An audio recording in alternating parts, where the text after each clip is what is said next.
El día que vi a mi mujer besarse con otro hombre en el parking del colegio de nuestra hija fue el día que dejé de ser idiota. Estaba lloviendo, y yo ni siquiera tenía que estar allí. Se suponía que Laura la iba a recoger, pero me crucé con un compañero de trabajo que me pidió cambiar el turno, así que salí antes. Pensé en pasar por el colegio y ahorrarle el viaje. No tenía ni idea de que iba a ver mi vida estrellarse contra el parabrisas del coche. Aparqué justo en la esquina del edificio, donde las plazas se amontonan y nadie presta atención. Fue ahí, mientras apagaba el motor y estiraba la mano para coger el paraguas, que la vi. No me di cuenta al principio. Vi a Laura. Vi su abrigo rojo. Pensé que simplemente estaba hablando con alguien. Pero no hablaba. Se estaba inclinando hacia él. Y él hacia ella. No fue un beso corto. Fue de esos que solo das cuando estás seguro de que nadie te está mirando. Cuando crees que el mundo entero te pertenece. Cuando piensas que el marido que lleva 10 años contigo no va a aparecer 5 minutos antes de lo previsto. Me quedé ahí, con la mano todavía en el paraguas, sin abrir la puerta, sin encender el coche. Mirando. Observando cómo se separaban con una sonrisa, como si acabaran de firmar un trato. Él se subió a un coche negro, un BMW bastante nuevo. Ella esperó unos segundos antes de girar y caminar hacia la entrada del colegio, como si nada hubiera pasado. Y fue entonces, justo en ese momento, que dejé de ser el buenazo que aguanta todo. Dejé de justificar sus cambios de humor, sus noches de guardia interminables, su repentino interés por correr por el paseo marítimo. Porque ya no era teoría. Lo había visto con mis propios ojos. Lo que vino después no fue una charla. No fue una discusión. Fue guerra.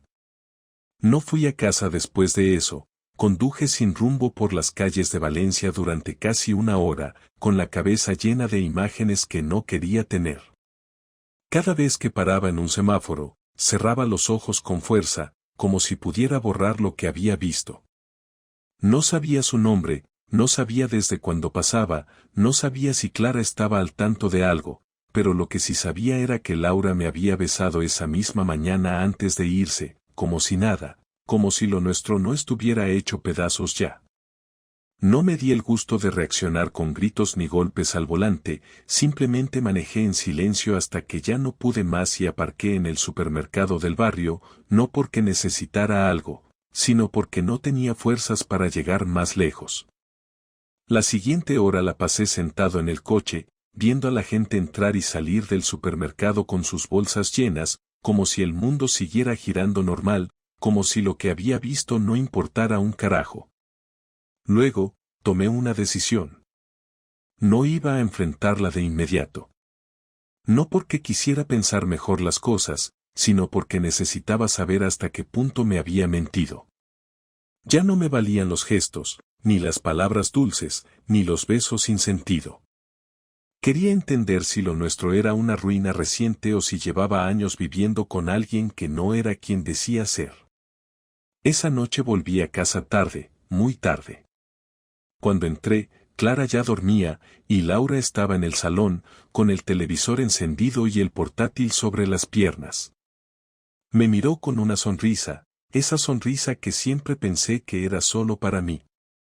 ¿Todo bien?, me preguntó con esa voz tranquila que usaba cuando quería parecer cercana. No le respondí de inmediato. Fui directo al baño, me lavé la cara y me quedé mirándome en el espejo. Me costaba reconocerme. El tipo que vi reflejado era un idiota que no se había dado cuenta de nada hasta que se lo estamparon en la cara. Durante los siguientes días actué como si nada hubiese pasado, pero por dentro estaba en llamas. Observé cada movimiento de Laura como quien estudia a un sospechoso. No me interesaba lo que decía, me interesaba lo que evitaba decir. No me tragaba sus historias de guardias largas ni las cenas de compañeras del hospital. Le pregunté por qué había ido a recoger a Clara ese día si yo se suponía que estaba fuera. Dijo que simplemente se le hizo fácil pasar por allí porque salía temprano. Le pregunté si había hablado con alguien. Respondió que solo con otra madre, que se había encontrado por casualidad. No mencionó al BMW negro. No mencionó al hombre del beso. No mencionó nada que se acercara mínimamente a la verdad. Así que decidí buscar respuestas por mi cuenta. No soy detective ni tengo experiencia espiando a nadie, pero lo que tenía era tiempo, rabia y muchas dudas. Empecé por lo básico, revisar los horarios del hospital que tenía en un calendario que colgaba en la cocina, comprobar si coincidían con sus salidas. Y no siempre coincidían. A veces tenía turnos nocturnos, pero no dormía al llegar. A veces decía que entraba a las 3, pero salía de casa mucho antes. Revisé recibos, bolsas en el armario, tickets de gasolina. Vi uno de un restaurante en Ruzafa, un sitio caro donde nosotros no íbamos desde hace más de un año. Comprobé la fecha. Era un jueves por la noche, el mismo jueves que me dijo que estaba de guardia toda la noche. Recordé que esa noche dormí solo, que me mandó un mensaje a las 4 de la mañana diciendo que estaba cansada, que me quería, que me echaba de menos. Hija de puta. A la semana siguiente volví a seguirla. No como un loco, pero sí con método. Le dije que tenía que salir por un arreglo en el coche y tomé prestado el de mi cuñado, que no conocía. Esperé cerca del hospital a la hora en que supuestamente salía de su turno. No tardó en aparecer, con la misma bata blanca de siempre, pero sin ningún apuro. Caminó unos metros, sacó el móvil y llamó a alguien. Minutos después, el mismo BMW negro apareció por la esquina. Subió sin mirar atrás y se marcharon. Yo no lo seguí. Ya no necesitaba más pruebas.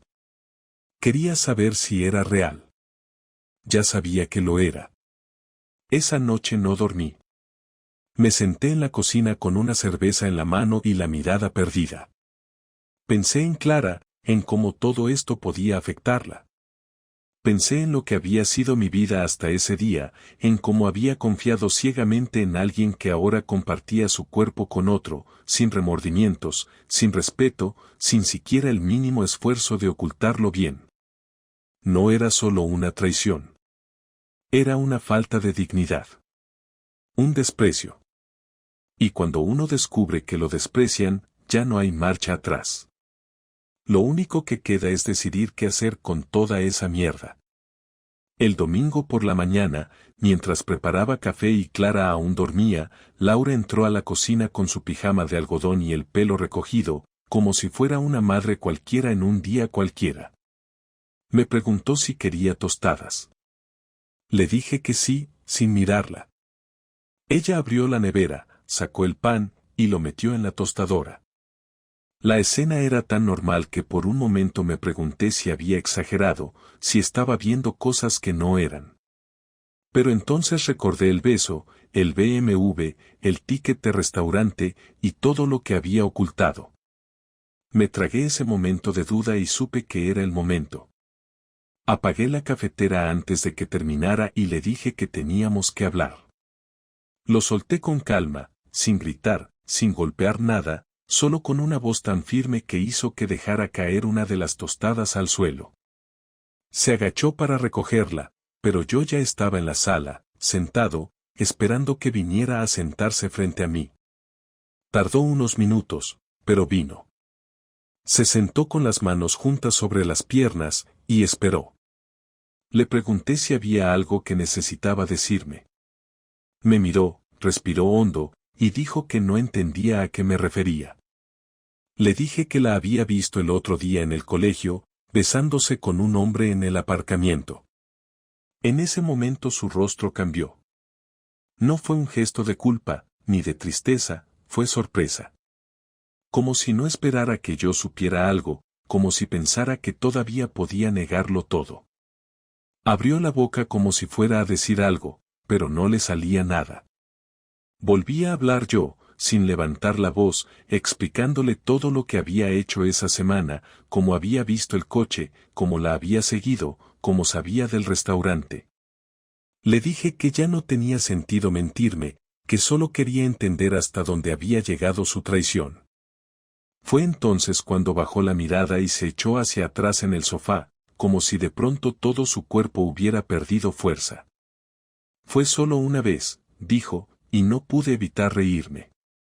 No porque fuera gracioso, sino porque esa respuesta es de las más gastadas que existen. Le dije que no me tomara por tonto, que me dijera la verdad o esa conversación terminaría con un abogado.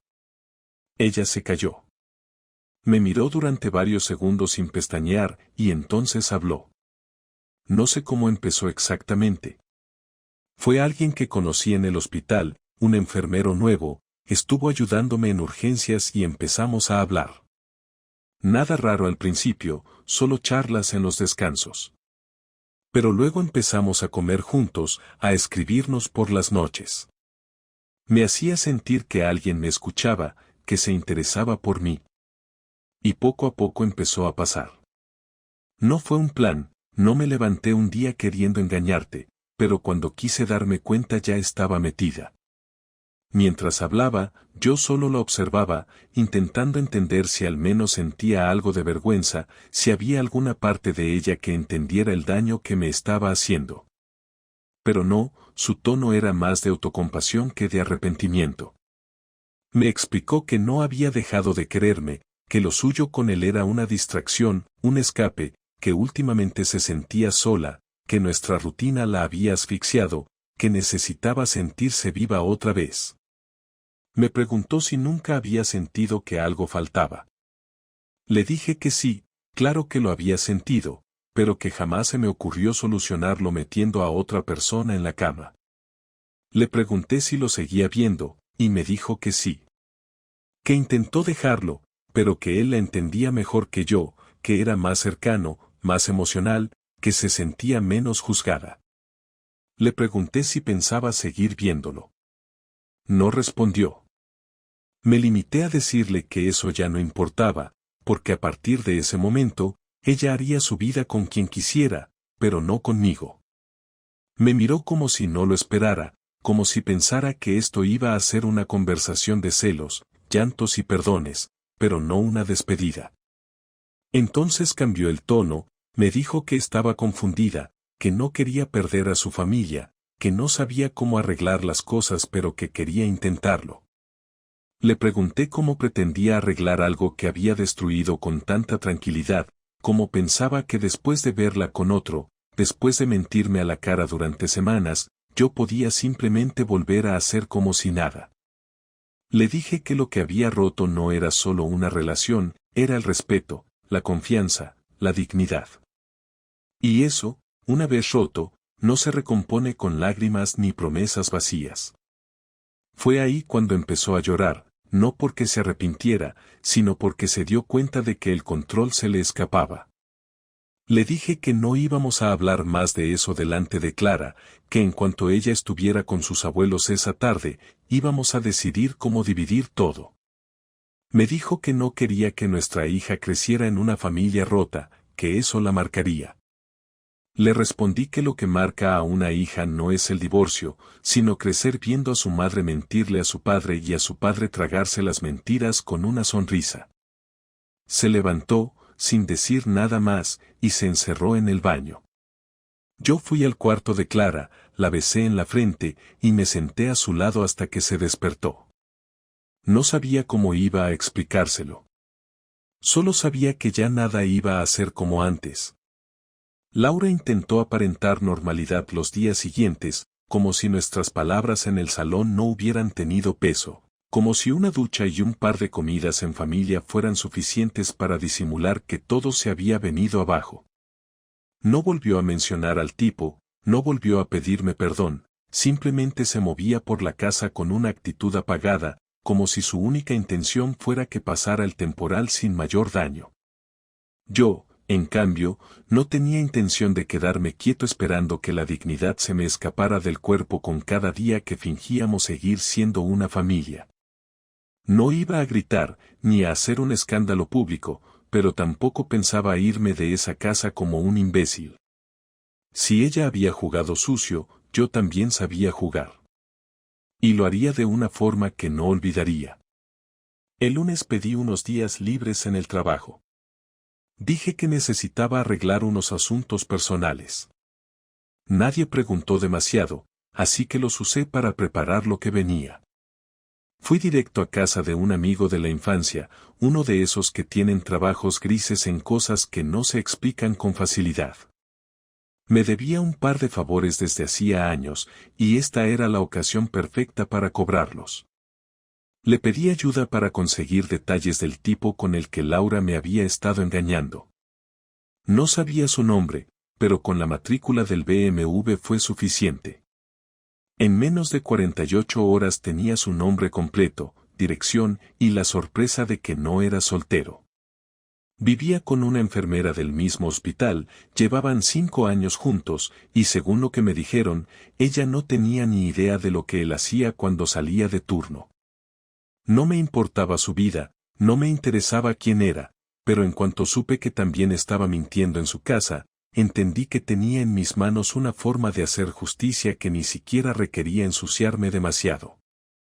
Contacté con su pareja. Lo hice de forma directa, sin rodeos. Le mandé un correo desde una cuenta nueva, sin mi nombre, con un solo mensaje: tu pareja se está acostando con mi mujer desde hace meses. Si quieres pruebas, dímelo. A los 10 minutos ya tenía respuesta. Me pidió que le demostrara lo que decía. Así que le mandé las fotos que tomé cuando lo seguí en su coche, el ticket del restaurante y la hora de entrada al hotel que usaron una semana atrás. Me agradeció. Me dijo que no tenía palabras, que ya sospechaba algo, pero que no imaginaba que fuera tan grave. Le dije que no buscaba su compasión, que no me importaba cómo lo manejara, pero que yo necesitaba que Laura sintiera al menos una parte del caos que había creado. El jueves por la tarde, cuando Laura volvió del trabajo, encontró el salón completamente ordenado, la mesa del comedor puesta con una cena fría que yo mismo había preparado, y Clara en casa de mis suegros con la excusa de una pijamada. Me senté frente a ella y le dije que necesitaba 5 minutos de su atención. Me escuchó en silencio mientras le decía que ya sabía quién era el otro, que conocía su situación y que había hablado con su pareja. Laura se puso pálida. Intentó decir algo, pero la interrumpí. Le dije que no lo hacía por despecho, sino por justicia. Que ella había tomado decisiones egoístas y que no iba a permitir que todo terminara con un simple lo siento y unos días de caras largas.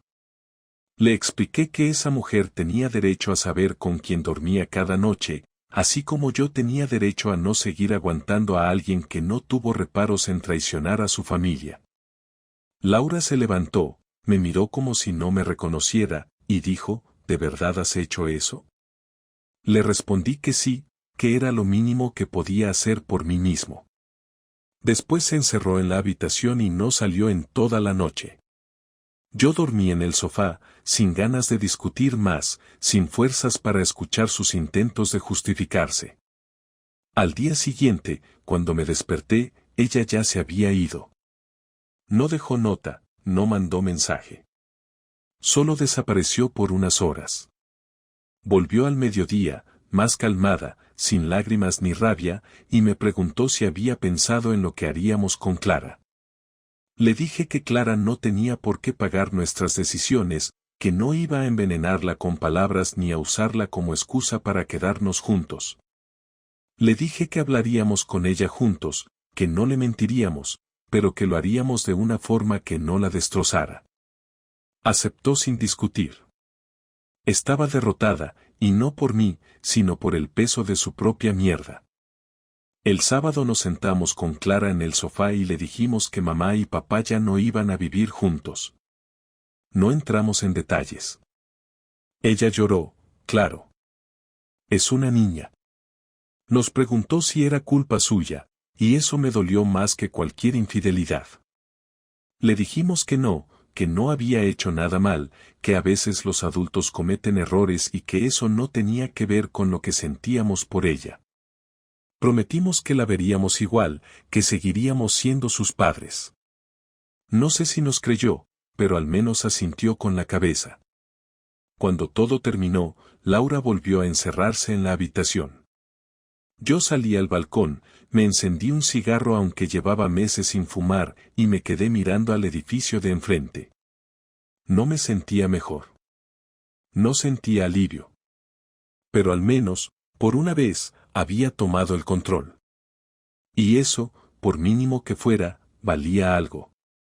No hubo gritos en los días siguientes, no hubo más reproches ni discusiones en voz alta, solo un silencio pesado que llenaba cada rincón de la casa, un silencio que Clara notaba y que nosotros intentábamos disimular con sonrisas torpes y respuestas a medias.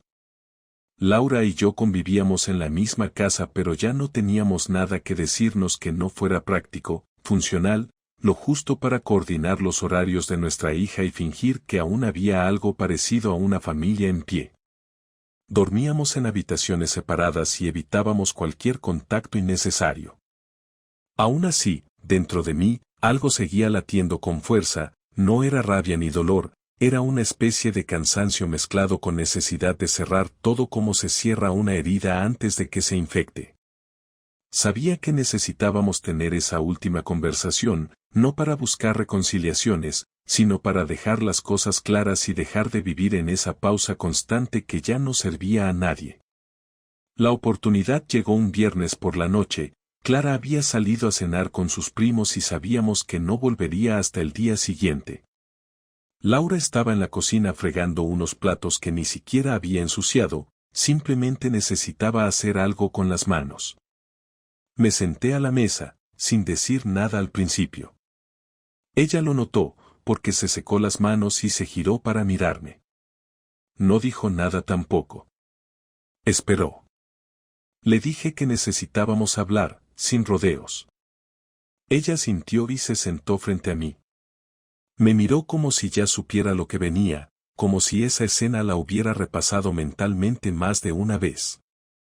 Le dije que ya no había forma de continuar así, que lo que teníamos había muerto y que solo quedaba decidir cómo queríamos enterrarlo. Yo nunca quise que terminara así, dijo. No la interrumpí. Sé que he hecho todo mal, que te fallé, que tomé decisiones que no tienen perdón.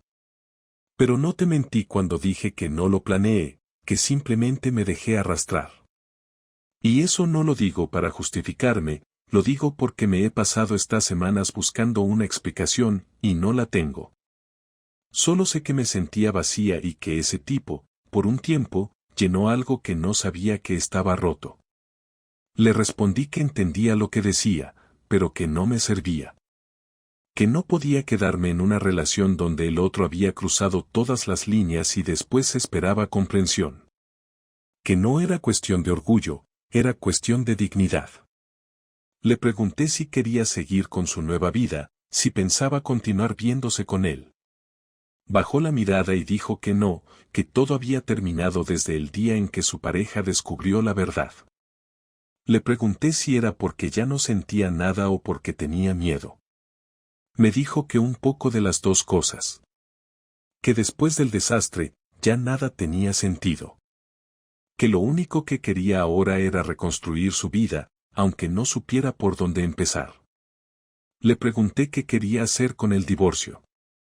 Me dijo que aceptaría lo que yo propusiera, que no iba a pelear por dinero ni por la casa. Que solo quería seguir siendo madre de Clara sin interferencias, sin problemas, sin hacerle más daño del que ya le habíamos causado. Le dije que eso era lo único en lo que estábamos de acuerdo.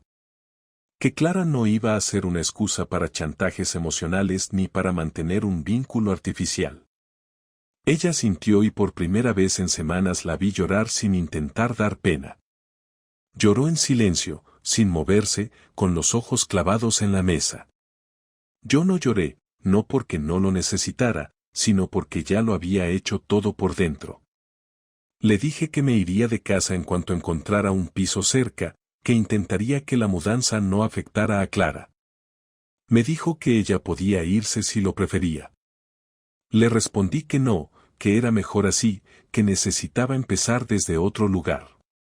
Le pregunté si quería decirle ella misma a Clara o si prefería que lo hiciéramos juntos. Me dijo que quería hacerlo juntos, que al menos eso lo debíamos hacer bien. Después de eso no hablamos más. Se levantó y se encerró en su habitación. Yo me quedé en la cocina, mirando la silla vacía que había dejado. Esa fue nuestra última conversación verdadera. Lo que vino después fueron papeles, trámites, firmas. El principio del final. Ninguno gritó, ninguno suplicó, ninguno pidió una segunda oportunidad. Solo aceptamos que lo que teníamos ya no servía. Y eso, dentro de todo, fue lo más sincero que hicimos en mucho tiempo. El día que me fui de casa no hubo drama, no hubo discusiones ni lágrimas en la puerta, solo un silencio que llenaba cada rincón mientras recogía mis cosas. Había alquilado un pequeño piso a 10 minutos, suficiente para empezar, sin lujo, sin historia, pero con la tranquilidad que no había tenido en mucho tiempo. Laura me ayudó a cargar las cajas sin decir nada, como si estuviera ayudando a un vecino cualquiera, sin mostrarse ni fría ni amable, simplemente neutral. Clara ya sabía que papá se mudaría, lo habíamos hablado juntos con ella una semana antes, y aunque le costó entenderlo al principio, terminó aceptándolo como hacen los niños que se ven obligados a crecer antes de tiempo. No preguntó mucho, no exigió explicaciones, solo pidió que la rutina se mantuviera lo más parecida posible, que fuéramos a verla al colegio, que estuviéramos los dos en sus cumpleaños, que no se sintiera en el medio de algo que no había pedido. Los primeros días en el nuevo piso fueron extraños. Me despertaba esperando escuchar ruidos en la cocina o la voz de Clara desde el pasillo, y solo encontraba silencio. A veces me levantaba por inercia a preparar 2 cafés en lugar de uno, o servía 3 platos cuando solo necesitaba uno. No era tristeza, era costumbre, la rutina que te sigue incluso cuando ya no tiene sentido. Poco a poco fui limpiando el lugar, comprando muebles nuevos, ordenando mi ropa con calma, como si cada cajón lleno fuera una forma de entender que la vida seguía, que ya no se trataba de reconstruir lo que tenía sino de construir algo distinto. No tenía prisa, no tenía expectativas, solo quería sentir que volvía a respirar. Laura y yo seguimos hablando por Clara. Coordinábamos horarios, turnos, entregas del cole. Todo correcto, todo funcional, sin excesos ni reproches. Ella intentó un par de veces iniciar conversaciones más personales, preguntarme cómo estaba, si necesitaba algo, pero respondí con la misma cortesía que uno usa con un desconocido educado. No había odio, pero tampoco confianza. Se rompió algo que ya no tenía reparación, y yo no tenía ningún interés en revivir lo que se había muerto. Tampoco pregunté más sobre su vida, no quería saber si seguía viendo al tipo, si salía, si lloraba por las noches. Había decidido apartarme de esa parte, porque quedarme ahí solo me haría girar en círculos sin llegar a ninguna parte. Mis amigos me apoyaron en silencio, sin muchas preguntas, con gestos simples que se agradecen más que los discursos largos. Una noche, uno de ellos me invitó a cenar y me dijo algo que se me quedó grabado: no importa cómo saliste de ahí, lo importante es que ya no estás dentro. Y tenía razón. Por más doloroso que fuera el proceso, por más que a veces me sintiera vacío, lo cierto es que ya no vivía con la tensión constante de una mentira. Ya no tenía que fingir que todo iba bien mientras ella mandaba mensajes a escondidas, ya no tenía que preguntarme qué hacía cuando no estaba. Y eso, aunque no fuera felicidad, al menos era paz. Un mes después firmamos los papeles. Fue rápido, sin oposición. Repartimos las cosas sin peleas, sin abogados envenenados, simplemente dividiendo lo justo. El piso se quedó para Clara y para Laura, con la condición de que Clara se quedara conmigo fines de semana alternos. Ninguno se opuso, ninguno pidió más. Al terminar de firmar, Laura me miró como si quisiera decir algo, pero no dijo nada. Me limité a extender la mano. Ella la estrechó sin mirarme a los ojos. Salí del despacho con la sensación de haber terminado un capítulo, no porque tuviera otro preparado, sino porque necesitaba que ese terminara de una vez. Con Clara todo fue más fácil de lo que imaginé. Al principio tenía miedo de que me viera como el que se fue, el que rompió la casa, pero ella misma me abrazó un sábado por la mañana y me dijo que le gustaba cómo era mi nueva casa, que podíamos hacer tortitas cuando viniera, que podía decorar su habitación como quisiera. Le compré una lámpara de lava, unas cortinas de estrellas y un escritorio donde pudiera pintar. La primera vez que se quedó a dormir, se puso mi camiseta vieja de fútbol como pijama y me dijo que olía a cuando íbamos al parque juntos. Me dormí con una mezcla rara de orgullo y dolor en el pecho, pero sabiendo que, al menos con ella, algo había salido bien. No sé qué será de Laura, no me interesa. No tengo odio, solo indiferencia. Quizás algún día encuentre a alguien con quien no necesite mentir, o quizás no. Eso ya no es problema mío. Yo solo sé que pasé por el fuego, salí quemado, pero no destruido. Aprendí que confiar ciegamente es un error, que el amor sin respeto es una trampa, y que el silencio a veces dice más que 1000 explicaciones. No soy un héroe, no tengo una historia épica, solo soy un tipo que decidió dejar de aguantar, que eligió el dolor de un final en vez del desgaste lento de una mentira eterna. Y si alguien me pregunta si valió la pena, la respuesta es sí. Porque a veces no se trata de ganar, sino de no seguir perdiendo.